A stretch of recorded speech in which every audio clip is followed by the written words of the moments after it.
अस्सलाम वालेकुम, क्या हाल चाल है। उम्मीद करते हैं कि आप खैरियत से होंगे और हमारी दुआ है कि आप हमेशा खुश रहें, हंसते और मुस्कुराते रहें और इसी तरह हमें अपना प्यार दिखाते रहें। बिल्कुल जी, मेरा नाम मुअज्जम है। मैं हूं तारिक महमूद। मैं मोहम्मद तो आज हम जिस वीडियो पे रिएक्ट करने जा रहे हैं, वीडियो का टाइटल है economic emergency in Pakistan, will Pakistan end up like Sri Lanka soon.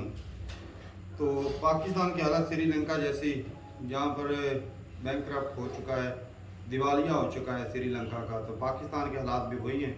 Video देखते हैं और अपना रिव्यू कर दें। कौन करते हैं जी? 1 2 3 स्टार्ट।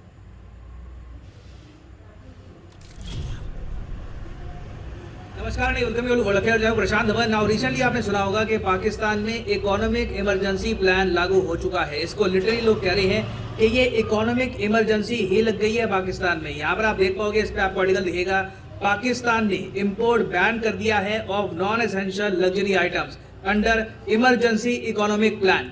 और इस वीडियो में हम बात करेंगे कि ये इमरजेंसी इकोनॉमिक प्लान क्या है, किस तरीके से पाकिस्तान अभी कोशिश कर रहा है कि सर्वाइव ये लोग कर पाए, क्या श्रीलंका में जो हालत है सेम हालत पाकिस्तान में हो सकती है या नहीं, ये भी हम डिस्कस करेंगे। इंडिया की नेबरिंग कंट्रीज इकोनॉमिकली कोलैप्स कर रही है, दिस डायरेक्टली इंपैक्ट्स इंडिया। तो ये बहुत ही इंपॉर्टेंट टॉपिक है। मगर आगे बढ़ने से पहले आपसे क्वेश्चन पूछूंगा। क्वेश्चन यहाँ पर ये है कि फोर्ब्स मैगजीन ने रिसेंटली ग्लोबल 2000 की लिस्ट निकाली है। इस लिस्ट में ये लोग रैंक करते हैं best companies in the world को। तो यहाँ पे आपको बताना है कि टॉप रैंक इंडियन कंपनी कौन सी है फोर्ब्स की ग्लोबल 2000 की लिस्ट में। ये है यहाँ पे आपकी option, TCS, HDFC bank limited, Reliance industries या फिर टाटा मोटर्स। कमेंट सेक्शन में मैं चाहता हूँ आप सब लोग आंसर करें। सही आंसर आपको मिलेगा वीडियो के अंत में। अब आप अगर सोच कर देखें तो इंडिया के आसपास अब 3 देश हो चुके हैं जिन्होंने अपने इंपोर्ट्स, लग्जरी इंपोर्ट्स आप कह लीजिए, जो नॉन एसेंशियल इंपोर्ट्स है, ये बैन कर दिए हैं। श्रीलंका तो खैर एक बहुत ही एक्सट्रीम एग्जांपल है। वहां पर तो उनके पीएम ने भी कह दिया है कि पेट्रोल तक के भी पैसे नहीं है हमारे पास, एक कार्गो हम परचेज कर पाए उस कंटेनर के भी पैसे नहीं है आज के समय श्रीलंका के पास। तो उसके अलावा आप अगर देखो तो नेपाल ने भी कुछ हफ्तों पहले सेम निर्णय लिया था। नेपाल ने 10 लग्जूरियस आइटम जो है ये बैन कर दी थी अपने देश में। मतलब कि बाहर के देशों से, यूएसए से, इंडिया से या फिर चाइना से नेपाल के लोग मोबाइल फोन नहीं परचेज कर सकते। जो भी परचेज करना है वो नेपाल के अंदर का ही परचेज करना होगा। नाउ जो नेपाल ने किया था आज से कुछ हफ्ते पहले, सेम काम पाकिस्तान ने कर दिया है। पाकिस्तान की सरकार ने यह कहा है कि 38 जो लग्जरी आइटम्स हैं इनका इंपोर्ट हम इमीडिएटली बैन कर रहे हैं। और ये करने के 2 कारण हैं। पहला कारण तो ये है कि पाकिस्तान अपने इंपोर्ट एक्सपोर्ट को थोड़ा सा मैनेज करना चाहता है। ये लोग चाहते हैं कि कुछ समय के लिए इनका देश इंपोर्ट कम करे, एक्सपोर्ट्स थोड़े बहुत इनके बढ़ते रहें। दूसरी बात यहाँ पर यह है कि अगर मान लीजिए पाकिस्तान में कोई middle class, upper middle class का कोई आदमी है, उसको मन कर रहा है जी आईफोन परचेज करना है, तो उसने यूएसए की वेबसाइट से आईफोन मंगा लिया ना। वो पे तो पाकिस्तानी रुपये में करेगा और पाकिस्तानी रुपये इंटरनेशनल मार्केट में वैसे ही खुले घूम रहे हैं, उनकी कोई डिमांड है नहीं। तो जब वो ट्रांजैक्शन होगी तो पाकिस्तानी रुपये को थोड़ी सी और मार पड़ेगी। ऑलरेडी आपको पता होगा कि पाकिस्तानी रुपये ने डबल सेंचुरी मार दिया अगेंस्ट डॉलर। आज के समय $1 इज इक्वल टू 200 पाकिस्तानी रुपये। और अभी भी यूएस में कई एनालिस्ट ये कह रहे हैं कि सिचुएशन पाकिस्तान में अगर और बदतर हुई, पॉलिटिकल इंस्टेबिलिटी आ गई जो आ सकती है इन द नियर फ्यूचर, तो कोई बड़ी बात नहीं है, श्रीलंका की तरह पाकिस्तानी रुपये भी 300 का आंकड़ा छू लेगा। और देखो, पाकिस्तान और नेपाल ने जो ये मोबाइल फोन का जो ये इंपोर्ट है बैन किया है, इससे सबसे ज्यादा नुकसान होगा आम इंसान को। मगर काफी बार देखा गया है कि जब भी किसी देश में आर्थिक संकट आ जाता है तो ज्यादातर मिडिल क्लास, जो अपर मिडिल क्लास है, इवन लोअर मिडिल क्लास, इन पर गाज गिरती है। और अब देखो पाकिस्तान में जो आम इंसान है, ये सैमसंग के मोबाइल फोन, अच्छे जो हाई एंड मोबाइल फोन है, इन्हें परचेज करने में प्रॉब्लम आएगी। जो शाओमी वगैरह के फोन है वो परचेज करने में प्रॉब्लम आएगी। जो पहले के पड़े हुए इन्वेंट्री में, वो अलग बात है, वो तो मिल जाएंगे, मगर सिंस अभी एक्स्ट्रा इंपोर्ट नहीं कर पाएंगे तो डेफिनेटली पाकिस्तान का जो आम आदमी है वो यहाँ पर सफर करेगा। ना सरकार यहाँ पर ये कह रही है पाकिस्तान की कि ये लोग हर साल $1.8 बिलियन के तो फोन इंपोर्ट कर देते हैं। जी हाँ, पाकिस्तान के लोग इतने के तो फोन इंपोर्ट कर देते हैं। अब सोच कर देखिए, $1.8 बिलियन इतना बड़ा अमाउंट है कि काफी बार पाकिस्तान के पीएम यूएई, सऊदी अरेबिया जा चुके हैं और उनसे रिक्वेस्ट करके 2 बिलियन, 1.5 बिलियन का जो लोन है ये लेकर आते हैं। तो पाकिस्तान की गवर्नमेंट को उम्मीद ये है कि अगर ये $2 बिलियन हर साल पाकिस्तानी रुपये से डॉलर में कन्वर्ट होकर इंटरनेशनल मार्केट में ना जाए तो पाकिस्तान को इससे काफी बेनिफिट होगा। मगर यहाँ पे आप ये क्वेश्चन पूछ सकते हैं, अभी रिसेंटली पाकिस्तान के जो करंट पीएम है शहबाज शरीफ, ये सऊदी अरेबिया गए तो यूएई, सऊदी अरेबिया ने इनकी कोई हेल्प नहीं करी। तो इसका आंसर है नहीं। और पाकिस्तान के जो फॉर्मर फाइनेंस मिनिस्टर हैं असद उमर, इन्होंने भी ये बात कंफर्म कर दी है कि पाकिस्तान के पीएम जब रिसेंटली सऊदी अरेबिया में गए तो इनको कुछ भी नहीं मिला, ही रिटर्न्ड एम्प्टी हैंडेड। तो ये काफी बड़ा सेटबैक था, नहीं तो अगर सऊदी अरेबिया यूएई से थोड़ी सी एक्स्ट्रा हेल्प मिल जाती तो पाकिस्तान थोड़ा बहुत मैनेज यहाँ पर कर लेता। मगर अब दुविधा पाकिस्तान के सामने ये है कि इनको इतने सारे इंटरेस्ट की पेमेंट करनी है आने वाले 1-2 सालों में कि इनका अभी के लिए जो विदेशी मुद्रा भंडार है ये टिक नहीं पाएगा। एक टाइम पे आकर जिस तरीके से श्रीलंका ने खुद को दिवालिया घोषित कर दिया है, कई जो इनके लोन थे उस पर डिफॉल्ट करना स्टार्ट कर दिया है, वैसा ही हाल पाकिस्तान का भी हो सकता है। पाकिस्तान के पूर्व वित्त मंत्री ने यह बात भी बोली है कि सिर्फ कुछ ही हफ्तों दूर है पाकिस्तान फ्रॉम बिकमिंग श्रीलंका। तो यहाँ पर आप समझ सकते हैं सिंस बाहर के देशों से कुछ खास हेल्प मिली नहीं, उसके अलावा इंटरनली इनका विदेशी मुद्रा भंडार लगातार कम होता जा रहा है, तो मजबूरी में आकर पाकिस्तान की सरकार को ये इमरजेंसी प्लान लागू करना पड़ा। हालांकि ये बहुत ही इंटरेस्टिंग बात मुझे लगी कि इस पूरे डिबेट में जो पाकिस्तान में आज के समय डिबेट हो रहा है इकोनॉमी को लेकर, इसमें बालाकोट स्ट्राइक का ये बड़ा मेंशन करते हैं। जो इमरान खान के अंडर पाकिस्तान के फाइनेंस मिनिस्टर थे, इन्होंने ये भी कह दिया कि जनता बताएगी कि पाकिस्तान के लिए ज्यादा डैमेजिंग क्या था, बालाकोट एयर स्ट्राइक या फिर इमरान खान को बाहर निकालना। ऑब्वियसली ये यहाँ पर ये कह रहे हैं कि दोनों बहुत ज्यादा डेवस्टेटिंग था, मगर इनके हिसाब से इमरान खान को बाहर निकालना और डेवस्टेटिंग था। बट एटलीस्ट यहाँ पर पाकिस्तान अब धीरे धीरे एडमिट कर रहा है कि बालाकोट में हैवी डैमेज इनको हुआ था, दे वर बॉम्ब्ड बैडली, इनका एक मेजर टेररिस्ट कैंप बर्बाद हो गया था। But coming back to the economic emergency, देखो जो ये इकोनॉमिक इमरजेंसी प्लान है ये लागू करने का एक बहुत ही बड़ा रीजन ये भी है कि पाकिस्तान ये चाहता है कि आईएमएफ के साथ इनकी बातचीत और आगे बढ़े और इनको एडिशनल $1 बिलियन का और लोन मिल जाए फ्रॉम आईएमएफ। ये करने से पहले आईएमएफ ने शर्त ये रखी है कि पाकिस्तान को इंश्योर करना होगा कि जो इनके इंपोर्ट्स हैं ये कट हो जाए। तो ये सब करने के लिए इन्होंने 30 से ऊपर जो ये आइटम्स हैं इन पर बैन लगा दिया है। कोई बड़ी बात नहीं है इन द फ्यूचर कि पाकिस्तान जो ये बैन है इसको और ज्यादा इंक्रीज भी करेगा। अब यहाँ पर हो सकता है कि आप एक क्वेश्चन पूछे कि मैंने पॉलिटिकल इंस्टेबिलिटी की बात करी थी और ये कहा था कि पाकिस्तानी रुपये 300 तक पहुंच सकता है। 300 तक कैसे पहुंचेगा? देखो अभी के लिए पाकिस्तान में सरकार चला रहे हैं शहबाज शरीफ, बहुत सारी पॉलिटिकल पार्टीज मिलकर सरकार चला रही है और ये है पीएम, और इनको बहुत ज्यादा मुश्किल निर्णय लेने पड़ रहे हैं क्योंकि इमरान खान ने अपने टेन्योर में पाकिस्तान की इकोनॉमी को वैसे डैमेज किया, जो विदेशी मुद्रा भंडार था बहुत ज्यादा कम कर दिया, रिकॉर्ड नंबर पे कर्ज लिया जिसकी वजह से पाकिस्तान अब हर महीने इंटरेस्ट पे करता रहता है उस उधार का। तो जैसे ही नई सरकार पावर में आई इनको इमीडिएटली जो भी सब्सिडी थी सब खत्म करनी पड़ी, पेट्रोल के प्राइसेस बढ़ाने पड़े, शुगर के प्राइसेस, व्हीट के प्राइसेस, हर जगह आप अगर देखो पाकिस्तान में इन्फ्लेशन फैल चुकी है और इन द फ्यूचर इन्फ्लेशन अभी और भी फैलेगी। तो आप सोच सकते हैं कि ये लोग जो पावर में आ गए पाकिस्तान में, शहबाज शरीफ एंड हिज एलाइज, ये लोग एक्चुअली बहुत ज्यादा खराब अपनी नाम कमा रहे हैं और 1-1.5 साल बाद जब इलेक्शन होंगे तो ये भी पॉसिबिलिटी है कि इनकी काफी बड़ी हार हो सकती है इस वजह से, क्योंकि इनके अंडर ही ज्यादातर जो ये सब्सिडीज है ये रिमूव करी गई थी। आम आदमी को फिस्कल डेफिसिट, इंपोर्ट एक्सपोर्ट इतना कुछ समझ आता नहीं है, वो ये देखता है कि मेरे लिए बेनिफिशियल कौन सा देता रहेगा फॉर द टाइम बीइंग। तो उस केस में ऑब्वियसली इमरान खान को एक बहुत ही बड़ा एज मिल जाएगा।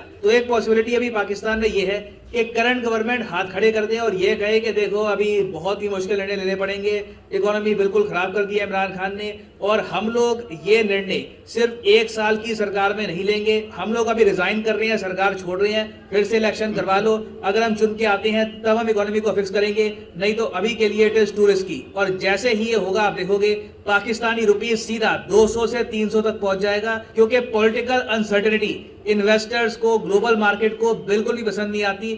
जिनके पास भी थोड़ा बहुत अब पाकिस्तानी रुपये बचा है वो उसको भी डंप कर देंगे। जो हाल श्रीलंकन रुपये का हुआ है वही हाल पाकिस्तानी रुपये का भी हो जाएगा। तो अभी तो देखो पाकिस्तान में सिर्फ इकोनॉमिक इमरजेंसी प्लान शुरू हो चुका है, इसके बियॉन्ड आप अगर देखोगे, अगर एक बार इनके आप पॉलिटिकल क्राइसिस स्टार्ट हो गया, this country will suffer a lot. Now वापस आते हैं अपने क्वेश्चन की तरफ जो मैंने आपसे पूछा था।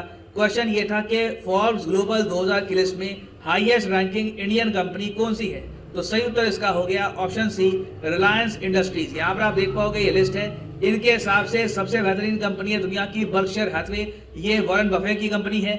उसके बाद आप नीचे देखोगे ये चाइना की आईसीबीसी है, फिर सऊदी अरामको आपको यहाँ पर दिखेगी, जेपी मॉर्गन चेस आपको दिखेगा, फिर अमेजॉन, एप्पल, और फिर रैंक 53 पर आपको दिखेगा रिलायंस इंडस्ट्रीज। ये हाईएस्ट रैंकिंग इंडियन कंपनी है। और फाइनली यहाँ पर मैं ये भी ऐड कर दूं कि लाइफ में अगर आप एक बार प्रॉपर्ली यूपीएससी एग्जाम के लिए प्रिपेयर करना चाहते हैं तो कमेंट सेक्शन में जाओ, यहाँ पे आपको मिलेगा लिंक, यूपीएससी के लिंक पे करो क्लिक और यहाँ पे आप परचेज कर पाओगे ये यूनिक कॉम्बो पैकेज जिसके अंदर आप यूपीएससी प्रीलिम्स, मेंस, ऑप्शनल तीनों की तैयारी कर सकते हैं इन अ सिंगल परचेज। तो सिंपली यहाँ पे क्लिक करो पिक ए प्लान पर और यहाँ पे आप परचेज कर सकते हैं the course of your choice. अगर आपके पास अभी टाइम है, आराम से कॉलेज स्टूडेंट हो, आप अभी 2 साल बाद प्रिपेयर करना है फॉर यूपीएससी, तो जो 24 महीने का कोर्स है ये भी आप कर सकते हैं परचेज। मगर जो प्राइसेस यहाँ पर लिखे हैं पे करने की आवश्यकता नहीं है, सिंपली यहाँ पर कोड यूज करो PD10 and the prices will start following.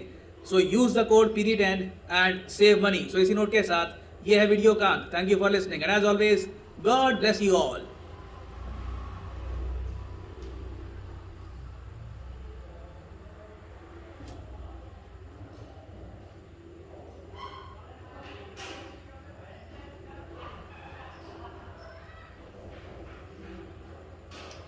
चलें जी, वीडियो ख़त्म हो गई और जो हालात नए चल रहे हैं पाकिस्तान में, जो इमरजेंसी लगाई गई, तो ये चलो देर से ही दुरुस्त है, चलो इससे कुछ ना कुछ तो फ़र्क पड़ेगा। लेकिन ये है कि जो अच्छी चीज़ें वो नहीं मिलेगी।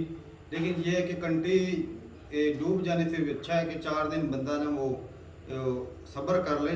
जो इस तरह के जो मोबाइल फ़ोन है, ये कोई हल्की किस्म के जो मेड इन पाकिस्तान, वैसे भी पाकिस्तान के इतने अच्छे मोबाइल फ़ोन तो बनते हैं नहीं। चलो कुछ दिन गुजारा कर लें। ऑलरेडी बंदों के पास है मोबाइल फ़ोन, काफ़ी लोगों के पास है, लेकिन फिर भी वो जब कोई नया मॉडल आता है, जिस तरह आईफोन आ गया है, वो 13 नया मॉडल का यही है हाँ। फर्क। मैंने नया मॉडल का जो उसके अंदर बैटरी होती है, मतलब सॉफ्टवेयर उसका अच्छा होता है, वो लेते हैं। अच्छा होता है, टेक्नोलॉजी लग्जरी वो शो मारने के लिए ना हाँ। खरीदते हैं लोग, क्योंकि हमारे लोग जो है ना शो के बस भूखे होते हैं, और तो कुछ होता नहीं।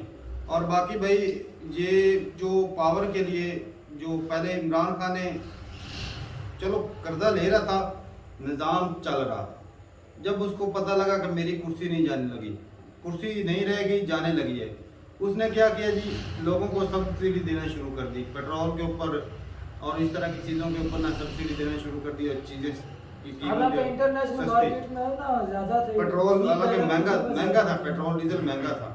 अब भी जो IMF है उसका यही है, पहला उसका डिमांड यही है भी अपनी जो है ना बिजली- सब्सिडी अच्छा। वो आप बंद कर दें, बिजली के अंदर रेट बढ़ाएं और जो है उसके और चीजें उसके अंदर रेट बढ़ाएं, तब अभी जाके हम आपको बिजली का रेट जो बढ़ा हुआ है, बिजली में 1700-1800 हमारे घर में जो बिल आया वो 12-13 हज़ार के करीब आया।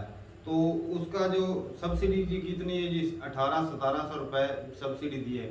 तो अच्छा, इमरान खान ने गवर्नमेंट यही चुरन दिया था तो मेरे पास टैक्स ज्यादा इकट्ठा हो गया, इसलिए मैं आम जनता को टैक्स दे रहा हूँ। हाँ, वो सब्सिडी टैक्स आ है। गया है। अब सब्सिडी दी, अब आवाम लेकिन टैक्स दे रही है। इससे पाकिस्तान अभी का दे भाई रही है, लेकिन नुकसान उसमें है। भाई चुनन इमरान दिया साहब था ना। मामू बना रहा था। मामू उसने कम इकोनॉमी की वार्ड लगा दी, जो फॉरेन रिजर्व पड़ा थे 4 पैसे वो भी खर्च कर दी सब्सिडी तो दी। अब आवाम जो कंट्री है ना, एक अब एक आम भाई बंदा का जो है एक ना, आम बंदा धोखा है। वो तो वो नहीं सोचेगा कि हमारे पास कितना रिजर्व पड़ा है, वो ये सोचेगा अच्छा इसके दौर में महंगाई नहीं थी। हाँ। सब्सिडी सारे कंट्री देते हैं, लेकिन अपना देखना होता है कि हमारे पास खजाने में कोई चीज़ बचती है कि नहीं बचती। अब डॉलर की कीमत इसलिए बढ़ गई, पाकिस्तान के पास फॉरेन रिजर्व में ये चीज़ें खरीद नहीं सकते। बिल्कुल। अगर जो हालात पैदा हो चुके हैं, ये अगर इमरान खान को ना छेड़ते तो हो सकता है मजीद हालात ख़राब ना होते जिस तरफ जा चुके हैं। वो इमरान खान को लगा कि कुर्सी चली जाएगी, उसने सब्सिडी देना शुरू कर दी, खजाना खाली कर दिया।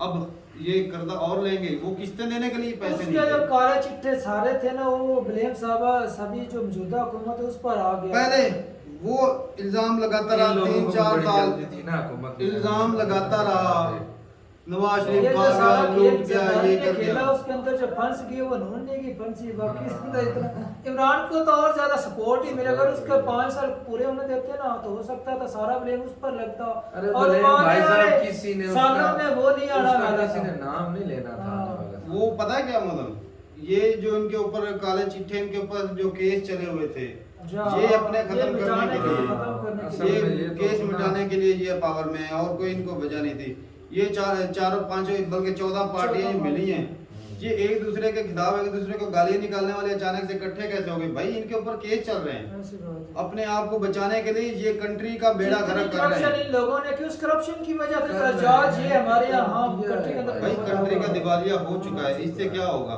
$300 चला जाएगा, लोग क्या है, मरेगा कौन, गरीब बंदा मरेगा जिस भूखे रफ्तार से डॉलर बढ़ रहा है ना, मेरा मानना तकरीबन हफ्ते के अंदर हो सकता है 250 के करीब चला जाए। बिल्कुल जा एक सकता दिन है। के अंदर 6 रुपए बढ़ गए, पहले होता था पॉइंट के अंदर होता था। ऐसे ही है, ऐसे ही है, बहुत भाई महंगा हो गया डॉलर। और मेरे ख्याल में तो वो दौर आने वाला कि जब जो दूर से बस डॉलर का ना तस्वीर में फोटो देखेंगे डॉलर है, ये ऐसे हालात हो जाएंगे, इतना महंगा डॉलर हो जाएगा।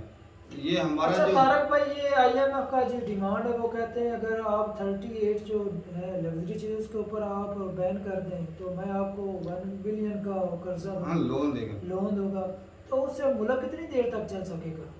अरे भाई कोई आस तो लगेगी ना, कोई वो राह पैसा तो क्या, निकलेगी। वो तो अगर वो भी ये वो प्लान पैसा खा गए ये जिस तरह खाएंगे, के- वो तनख्वाहों में चला जाएगा भाई, तो फिर जरूरत की चीजों में चलेगा।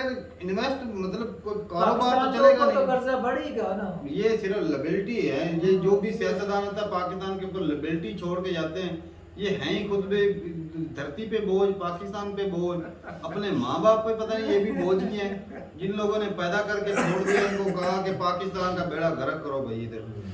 तो ठीक है भाई, और बताइएगा कि ये हालात कैसे सही हो सकते हैं, ये जो 38 चीजें रोकने से अच्छा या तारक import भाई, करने मेरे से- पास एक और सवाल है, ये जो बाहर वाले कंट्री के अंदर हमारे भाई हैं कि वो पैसे भेजते हैं इधर, तो उनसे तो उसको ज्यादा सपोर्ट मिलती थी ना पाकिस्तान इकोनॉमी को, ठीक है, लेकिन बाहर को हालात भी बहुत खराब है, मतलब महंगाई उधर भी है, वो इतना बढ़ ज्यादा चुकी है भाई। पाकिस्तान के अंदर पैसा भेज भी नहीं रहे अब। नहीं भेज पा अब रहे। हालात ये भी क्योंकि वो सारे इमरान खान की साइड पर हैं और इमरान खान को निकाल दिया गया तो उन्होंने वो एड भी बंद कर बंद दी, कर तो दी। एक वजह ये भी हो सकती है हमारी। अरे भेजते हैं, हमारा भाई भेजता नहीं, पता है घर भाई का उस हिसाब से तो नहीं ना यार भेज रहा। सारा भेजते हैं, इमरान खान के कहने से कुछ नहीं था, जो अपनी ये इमरान खान को पैसे थोड़ी भेजते थे, अरे अपनी फैमिली को सपोर्ट करने के लिए लेकिन पैसा महंगाई तो भेजते हैं। उधर भी है ना। महंगाई होगी भाई, उधर महंगाई होगी, पेट्रोल उधर 3 यूरो का 2 यूरो का हो गया ऐसी बात है। 1 लीटर जर्मनी में, तो देख लो 400-500 रुपए का बनता वहाँ है पर जो महंगाई की वजह से इधर पेट्रोल पैसा 1 कम भेज लीटर। रहे हैं ना। तो फिर भी तो इधर से इस हिसाब से तो पाकिस्तान फिर भी कहते हैं ना दुनिया का सबसे सस्ता तरीन और मुल्क है। भाई ये है ना, उधर जो है ना हर बंदा कमाता, हर बंदा टैक्स देता और भाई है। वो ठीक तो है, पता है, पाकिस्तान के वो अंदर जो पता है। एक बंदा कमाने वाला है और बाकी फैमिली की फैमिली खाने वाली है। खाने वाली लड़की तो कैसे इकोनॉमी को बूस्ट मेन प्रॉब्लम तो हमारे मुल्क की यही है ना। एक ज्वाइंट फैमिली कमाता है, सिस्टम 20 होता है, एक खाता बंदा कमाने वाला था और 10-20 खाने वाले होते हैं।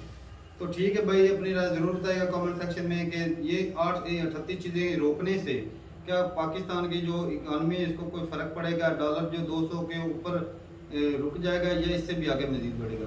ठीक है, मिलते रहे मेरे साथ, तब तक इजाज़त दें। अल्लाह हाफ़िज़।